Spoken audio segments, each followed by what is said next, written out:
Hello दोस्तों, मैं विनय कुमार जैन स्वागत करता हूं आप सभी का अपने YouTube चैनल में। दोस्तों, आज हम चर्चा करेंगे संविधान के अनुच्छेद 18, जिसमें उपाधियों के अंत का प्रावधान किया गया है। दोस्तों, जिस समाज में राजनीतिक, सामाजिक, आर्थिक समानता स्थापित करके सच्चे लोकतंत्र की स्थापना की आकांक्षा होती है, उस समाज में उपाधियों के माध्यम से कृत्रिम वर्गों अर्थात आर्टिफिशियल डिस्टिंक्शन की रचना नहीं होती, क्योंकि लोकतंत्र के साथ उपाधियां और उपाधियों की गरिमा मेल नहीं खाती। भारत में ब्रिटिश सरकार हर साल अनेक राजनीतिक समर्थकों और सरकारी अफसरों को उपाधियां प्रदान करती थी। इससे जनता में एक विशिष्ट वर्ग की रचना हो चुकी थी।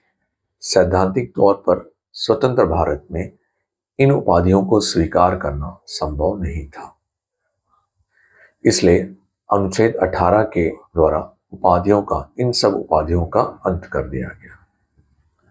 दोस्तों, अनुच्छेद 18 के अनुसार राज्य, शिक्षा और सैन्य संबंधी उपाधियों को छोड़कर अन्य किसी प्रकार की उपाधियां प्रदान नहीं करेगा तथा भारत का कोई भी नागरिक राष्ट्रपति की अनुमति के बगैर विदेशों से किसी भी तरह की कोई उपाधि प्राप्त नहीं कर सकता है।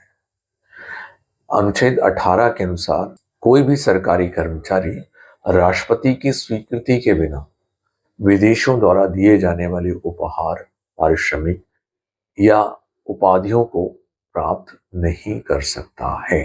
इस प्रकार उपाधियों का अंत करके भारतीय संविधान निर्माताओं द्वारा सच्चे लोकतंत्र की स्थापना का प्रयास किया गया और एक समता मूलक समाज की स्थापना करने का प्रयास किया।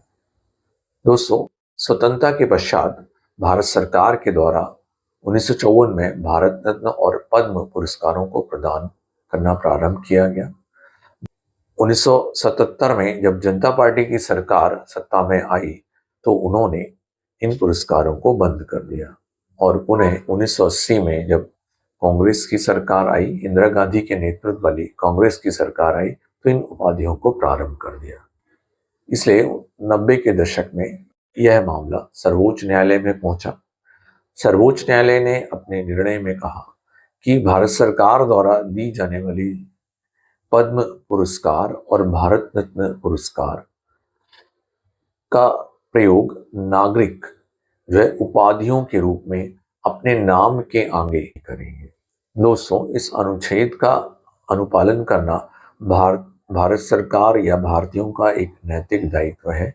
इस अनुच्छेद को यानी उपाधियों के अंत संबंधी प्रावधान को लागू करने के लिए अभी तक संसद के द्वारा कोई भी विधान नहीं बनाया गया है। अतः यह कहा जा सकता है कि उपाधियों के अंत संबंधी मौलिक अधिकारों का पालन करना राज्य का नैतिक दायित्व है। धन्यवाद।